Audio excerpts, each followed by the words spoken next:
Hello, welcome back to the AJ Review Show.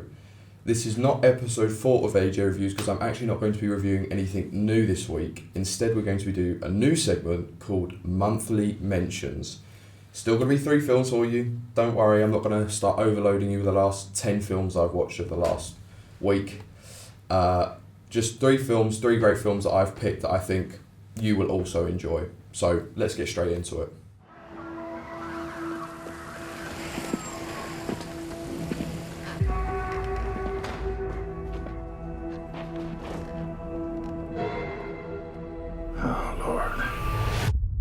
And obviously the first film you have just seen there is Seven. Okay, so Seven, what can I tell you about it? It came out in 1995, was nominated for Best Editing. It was in the same year as Braveheart, Apollo 13 and Usual Suspects. So if you have seen the film, I'm sure you're going to find it a bit of a surprise that it only got nominated for Best Editing. It's understandable it got nominated for Best Editing just based off of the title sequence at the start. I'm not going to spoil it, but the title sequence at the start of the film sets the entire tone for everything you're about to see. If you get turned off by the title sequence, you are not going to enjoy Seven. I can guarantee you just by that, you're going to be able to tell if this is your film or if it's not. But yeah, it only getting nominated for Best Editing and not even getting a nod for, Best Actor, Director or Best Picture is crazy to me. Anyway, directed by David Fincher. It is arguably the best film David Fincher has ever put out. I think it really encapsulates him as a director. It's dark, it's dingy, it rains in every scene. It is just, the whole thing is all centered around this horrible set of crimes. So, 2 lead actors, Brad Pitt and Morgan Freeman, they're unraveling one at a time this string of murders that they are, at every murder there seems to be a full stop that they can't get past to get to the next thing. But then Morgan Freeman will go and sit in a library and listen to some Mozart, and he will come out and be like, oh, let me just check this, or this wasn't right, or there's just one tiny little thing that's off. So the film gives you breadcrumbs as you go along. You're like, this is just at the beginning, you're they want you to believe, I think, that it's just going to be a singular murder that they're trying to investigate. So the film just gives you little bit, and it really adds to the suspense of the film, because I've seen this film 3 or 4 times now, but I remember the first time watching it, you have no idea where the film was going. There are 7 deadly sins: gluttony, greed, pride, sloth, wrath, lust, and envy. There's some fantastic twists in it. I don't want to give too much away. Kevin Spacey is also in the film. I know he's a bit of a controversial subject, but he does give a fantastic performance in this when he's in it. I also remember the first time watching it having a horrendous feeling of dread the whole way through. Like I said, if you know what pathetic fallacy means, basically every scene, bar the last one, is just rain, rain, rain. It's dark, it's always night. There's always a lot of very heavy soundtrack going through it, so it feels like you're being watched. It feels like you're getting trapped into this film. There's just noise constantly, and it really pulls you into the universe. I have a lot of love for this film. Incredible cinematography. There is one particular scene, a chase scene through a building, where the camera angles and this sort of handheld style, though it doesn't feel sickening, it's just wonderful. I mean, there are so many great shots in this film. I can't give too much away, but from a cinematography perspective, it's absolutely wonderful.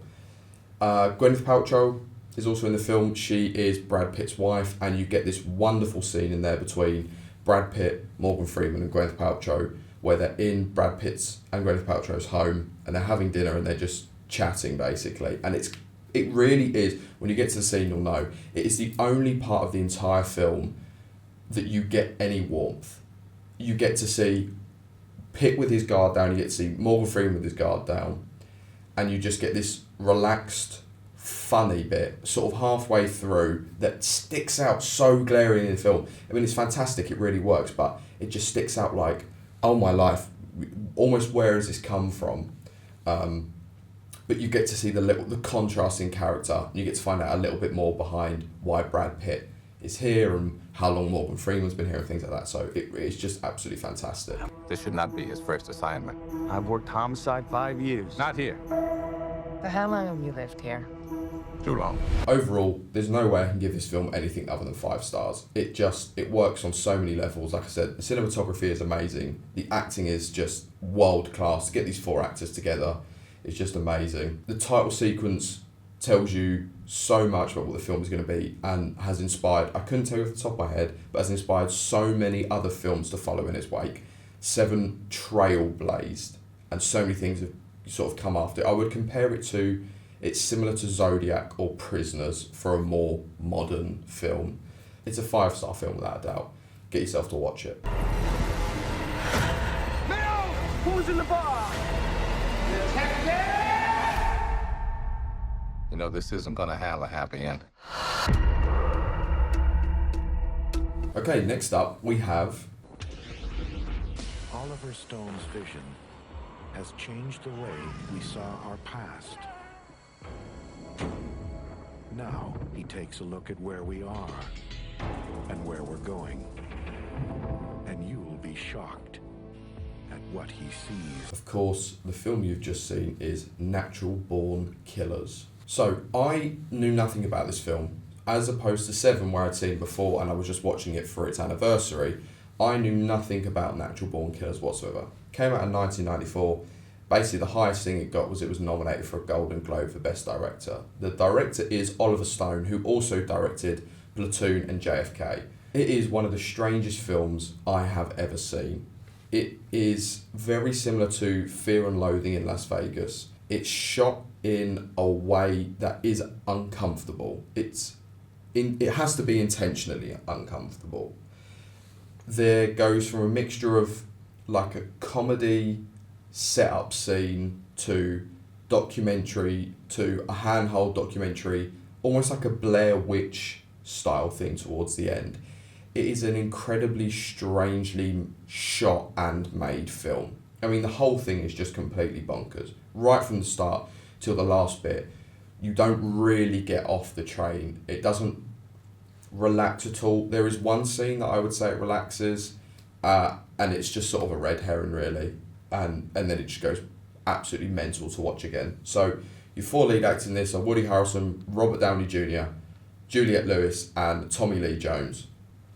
All of them fantastic, and I can only assume that the reason the film is called Natural Born Killers is because all 4 of them in their own right are natural born killers. So obviously Woody Harrelson and Juliette Lewis play the 2 lead roles. They are crazy in love with each other, lunatics going around murdering everything in sight basically. Then you have Robert Downey Jr. who comes in as this power-hungry research journalist interviewer who wants to interview them for a story because the world has just gone crazy over these 2 killers. And then Tommy Lee Jones is the warden of a prison that they eventually get locked up in. I wish that was a spoiler. That actually isn't even really a spoiler. It is just the craziest story. Between the 4 of them, they all show a different side of what crazy could mean. So, a little bit of backstory between Harrelson and Lewis's character. They both suffer from things that have happened to them in the past. And in my opinion, I think this whole, like all the killing and everything like that is to try to right what's happened to them in the past. But like I said, it's absolutely bonkers. Honestly, it's a crazy, crazy film. It's a very enjoyable film, but I did have to admit, towards the end, I was a little bit like, this feels a little needless. The story wasn't overly interesting, and it did start to lose me towards the end. It has a good ending, but it's one of the films that's so crazy. It's like watching a toddler have a fit. For the first minute or 2, it's mildly interesting, and then after that, it's like, can you just shut your child up? Like, you're annoying me to watch. Just get to where we're going. I did like the ending, but there definitely is parts of the film where I thought, I'm not really sure what we're doing anymore. Done a little bit more research into the film, and I found that it seems to be that the underlying theme is how the media covers and glorifies violence and murder. So like Charles Manson, the Zodiac Killer, all the big killers from the States and in the UK as well seem to get this odd sort of glorification from the media, where they get this huge media circus and they're made out to look like celebrities. So the film, I think, is a very literal Mickey take of that. What do you have to say to your fans? You ain't seen nothing yet. Unfortunately, I did mention in my shorter review and in my review on Letterboxd that this film was unfortunately used later on in the Columbine shootings as a source of inspiration. So there was quite a bit of controversy that came out around the film, and if I'm remembering rightly, Woody Harrelson basically didn't get another role for like a year or two after that. It says a lot about the film. It really, I cannot understate to you that it's incredibly gory as well. So if you do not like gore, this is not a film for you. And it is disturbing, there's no doubt about that. Something really interesting, Quentin Tarantino was part of the writing team for this, which you can tell in sort of the editing as well and the way the story is told. Obviously I've talked about it before, but a Tarantino style of cutting a film together is not in a typical start to end. He'll sort of jump around and mash things up, and you can definitely see his influence in the film. Overall, I think I would give Natural Born Killers 3 stars, just because it started to lose me towards the end. There's not a whole amount of plot, and it is quite a difficult film to watch stylistically, and to keep up with its pace is quite a task. It's a good film. I do recommend it, but I would only give it 3 stars. And that's Natural Born Killers. Natural born killers. In the media circus of life, they were the main attraction. And our final film is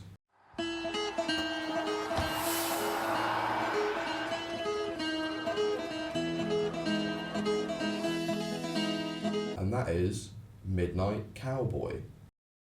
So I do want to just, before we get into this, the film came out in 1969, and if you know me personally, I've probably told you this fact 100 times, but it was the first ever X-rated film to win Best Picture. So at the 1970 Oscars, it won Best Picture, Best Actress for Sylvia Miles, won Best Director, Best Adapted Screenplay, and it was also nominated for Best Editing, as well as Dustin Hoffman and Jon Voight both being nominated for Best Actor.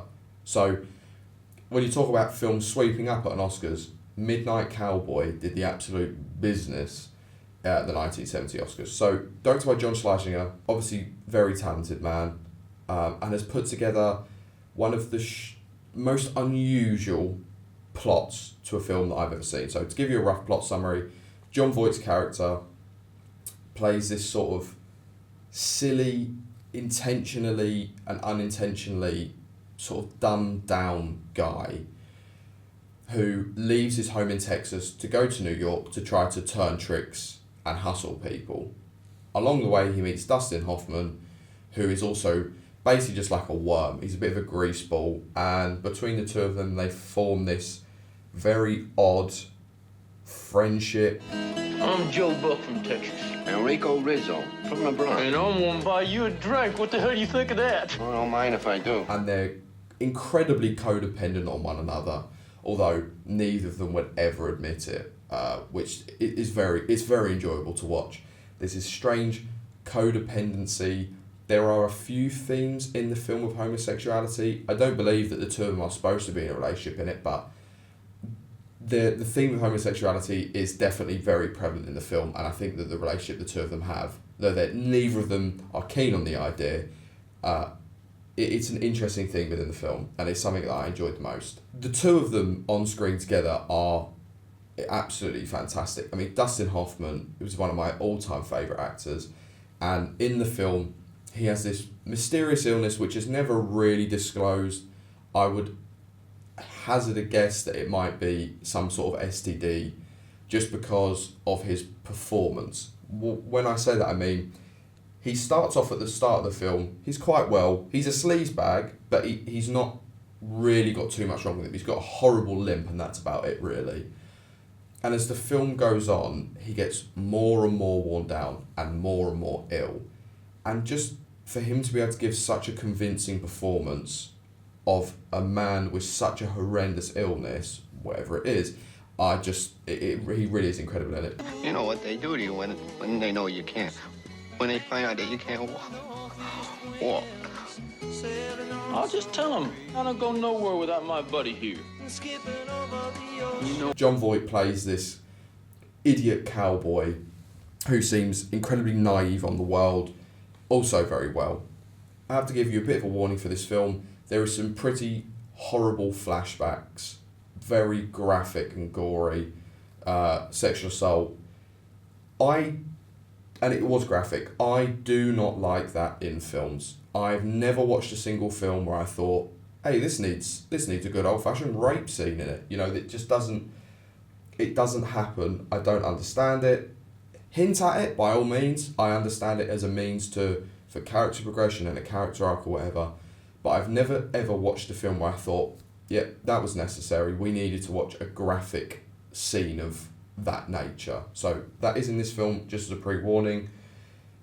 It sort of does, it explains part of John Voight's character, but it doesn't explain enough, I believe, for there to be such a graphic, horrid flashback. As I said earlier, it's a very unusual story, and I've never seen anything like it before. It is almost like the opposite to, you know, you see a film where he shoots for the stars, Pursuit of Happiness, and he eventually pulls it off and everything goes good, and it could not be more opposite to that. He shoots and he misses by a mile and things just get worse and worse and worse. So it's a real tale of desperation, despair, and just dreams being shattered in front of you. Very, very famous bit of music. Everybody's talking at me. I won't give you a rendition. That's not why you're here. I know, I'm sorry.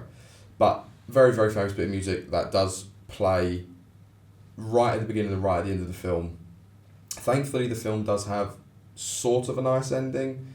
Again, I'm not going to spoil it, but it's a real tale of desperation, despair, with a surprisingly upbeat piece of music in it. I'm going to give Midnight Cowboy 4 out of 5 stars. I really enjoyed it. I thought the soundtrack was great. I think without the graphic scene, I would probably give it a 5. But everything up until that is a really, really interesting film. It's an interesting story, and I think you would enjoy it. And that's Midnight Cowboy.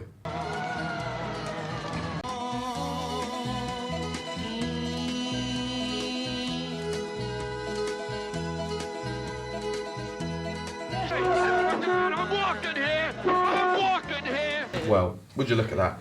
We got through a whole nother episode, just you and I shooting the breeze about films. Thank you so much for watching. Regular service will be resumed next week when some decent films come out.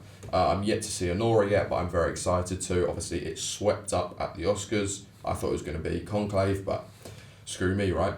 Thank you so much for watching. Please like and subscribe, and I'll see you in the next video. Hi guys, if you enjoyed watching, please drop me a subscribe down below. Leave a like and a comment.